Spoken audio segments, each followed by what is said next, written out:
Yeah, everyone, welcome back to video number 4. So in this video, we're going to be starting to strip down the Scott Bonner Model 45 that we spoke about in video 3, the mower that we're going to restore and then give away. So we'll get into that now, and we'll do it stage by stage. I think otherwise the video can just drag out forever. So we'll do that, and then yeah, we'll track the journey of how it all goes. So let's get started. Alrighty, so we got everything set up, ready to start disassembly. So where I like to generally start is the deflector. Nice and easy. Undo your deflector screws, pop it down, and then pull out. Easy as that. Definitely seen better days, this one. So we'll probably bin this and get a new one. I would say that once it gets sandblasted, it's probably going to blow holes through it. So we'll put that off to the side. While we're here, just undo your deflector clamp screws, put them together. These are in pretty bad condition, actually.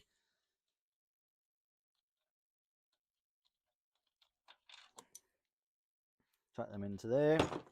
Right, the next thing to remove is chain cover. Flat blade screwdriver. Ooh, they're tight. These have actually been rounded off a fair bit, so they're pretty knackered. The bottom one's usually always the fun one. Oh, yeah, no. Right, which is good because I want to show you a way using the impact driver. So flat blade bit, straight on. Now you don't have to belt it, just a nice firm hit that will crack it. That cracked it, so you know it's cracked when you can see the head move slightly, and then look at that, easy as that. Off it comes.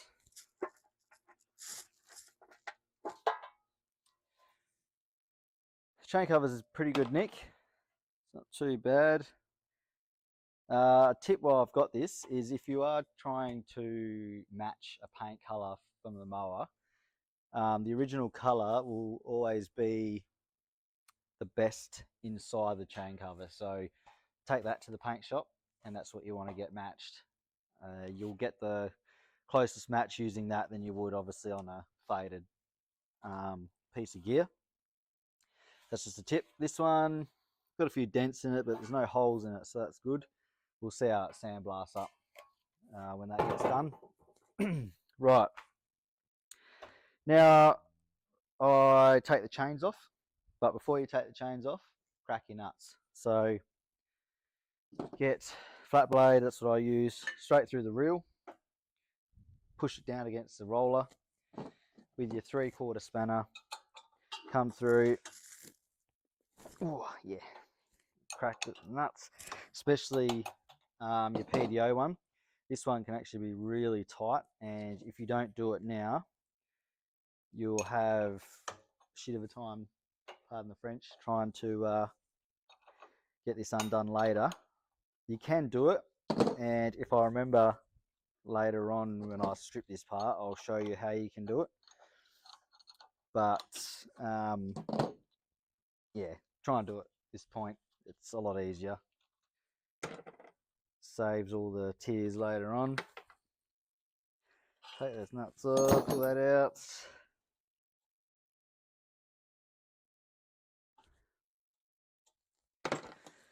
Alrighty, now we can take the chains off. So I'll show you 2 ways that you can take the chains off. So with this one, we're lucky enough that it's got the links facing out on the intermediate, which is easy access, but the real chain, links there. So they're both on the outside, which makes life easier.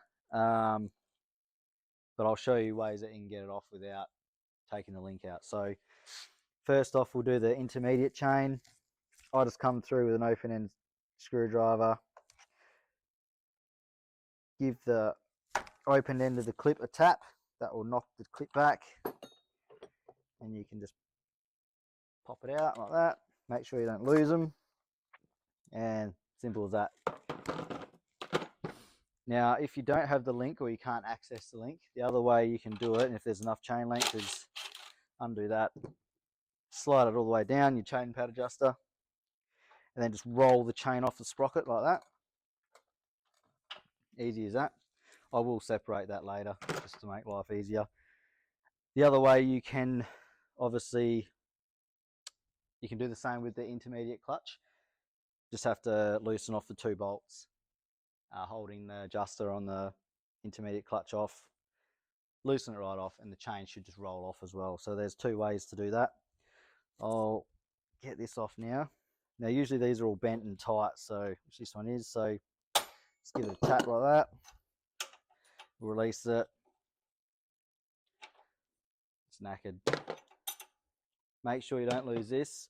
This is your grass cover plate, or your clippings cover.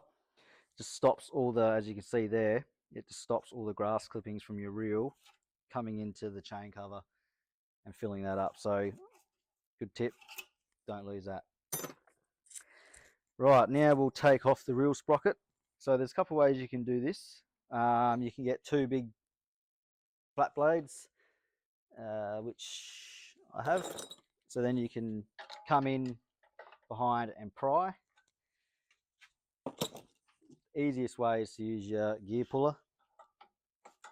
Straight in.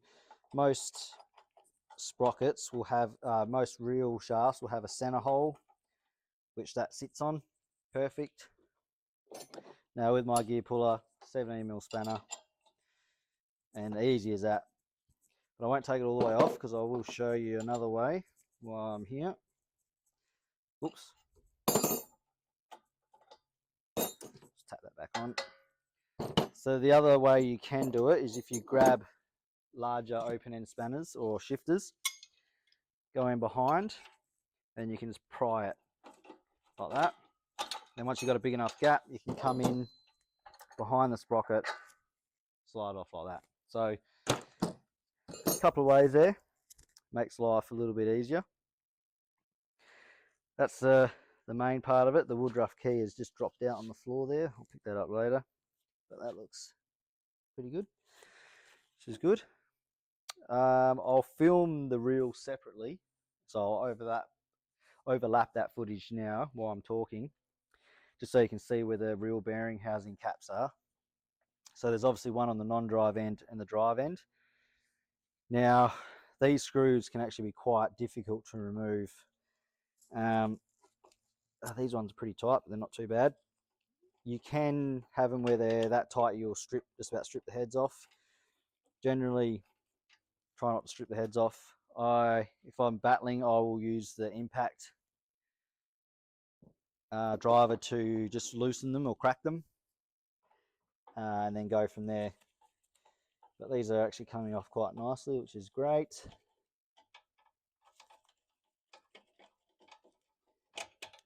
Now we've done that, we'll loosen them off, take the caps off in the bucket. If your cap does get stuck, where you can't just lift it off like that, flat blade screwdriver down in between and just pop it back and you'll loosen it off. To remove the reel, the easiest way is, what I do is just lift the non-drive end first, lift it up, angle it out, and then just lift it out like that. Now this reel's in pretty good condition, so we will refurb this. That's a common issue with reels. The shaft's worn down where the bearing sits, so I will show you a way of fixing that later. Now that can go there. So I think for this video we'll probably leave it there. Don't want to go too far in the one video, just to break it up a bit and not to have too much in one video. So next video we'll take the sole plate out, the reel bearing housings out, the height adjuster and the front roller assembly. Get the whole front end stripped, which is easy enough, and then the next video after that we'll tackle the engine, clutch and PDO, and then finally the handlebars, intermediate clutch and the rear rollers. We'll try and split it up like that. Now obviously I'm doing it the way that I usually do it. You can do it whichever way you want. Generally, you work from the front and work your way back, but it's up to you. There's no right or wrong ways. I definitely would not recommend starting with the rear roller first, put it that way. That's a lot easier to do once you've stripped everything off, and you can get access to the sprocket a lot easier. Actually, while we're here, we'll take the intermediate clutch off. That's easy enough. So 1/2 inch spanner, loosen that off. Loosen that off, and this is exactly what you'd do if you were to loosen the chain off. Loosen them. I'll just show you. Once these are loose, you've basically got all that play there. So you can move it up and down, side to side, and that will allow you to have your chain adjustment. But that's all good. We're going to take that out. It will be good to move it now because I will show you that you can do this to actually remove the chain on this. This is tight. There's always one that fights you to the end.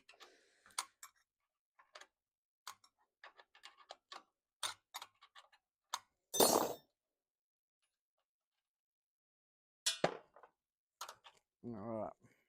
So the easiest way is just to drop it forward and then take the chain off like that, and then just run it around underneath. Chain's off. Now to actually pull this off, you got to undo the bolt that goes through the center of the intermediate clutch. So 7/16 spanner and 11mm spanner on either end.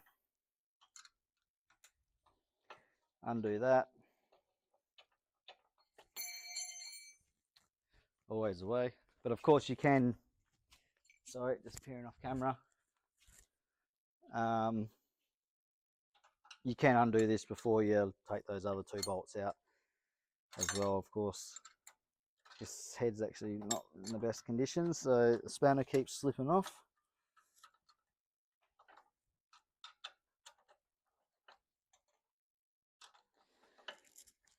Everything seems to want to fight me all the way at the moment. There we go. And that all will come off. That's not how it's supposed to come off, so that's not a good sign that that's just fallen off like that.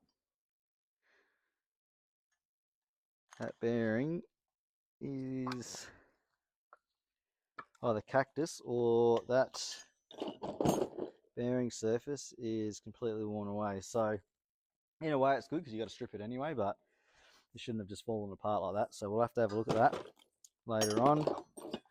Separate your clutch, so you've got your 2 sections. You've got your cork there, which gives you your grip once you pull your clutch lever in. So the clutch cork looks like it wasn't replaced too long ago. It's definitely a newer style GA one. Chain's in good condition. Yeah, sprocket looks good. Both sprockets look good, so that's always a good thing. So we'll probably leave it there. As you can see, we've stripped most of that down now. We'll move on to the finishing off the rest of the front end in the next video. But for now, thank you for watching. Hope you learnt something.